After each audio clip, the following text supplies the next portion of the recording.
yoldaşı Qurana and içir, sonra təkrar onu incidir, o isə halallıq vermir. Həyat yoldaşına zülm etdiyi üçün bunun cəzası böyüdür ki, Allahdan qorxsun, sən ki zülm edirsən, zülm heç zaman yerdə qalmaz.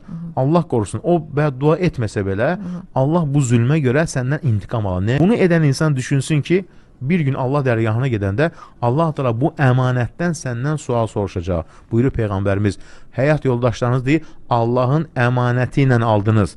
Allahın əmanətlərinə görə soru-sual ediləcəksin. Peyğəmbərimiz vida həccində deyir, düşünün, 100.000 insan önündə deyir, bir də ölümündən 3 gün əvvəl deyir.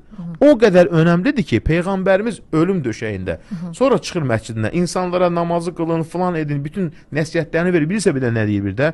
Qadınlara yaxşı davranır, qadınlara yaxşı davranır. Bu qədər önəmli olmasaydı, Rasulullah ölümündən əvvəl bunu deyərdi. Ona görə də, buna görə Allah hesab verəcək və Allahın hesabı, intiqamı şiddətlidir. Eləsə olub ki, bəddua eləyib, həyat yoldaşının bədduasına görə əri həlak olub.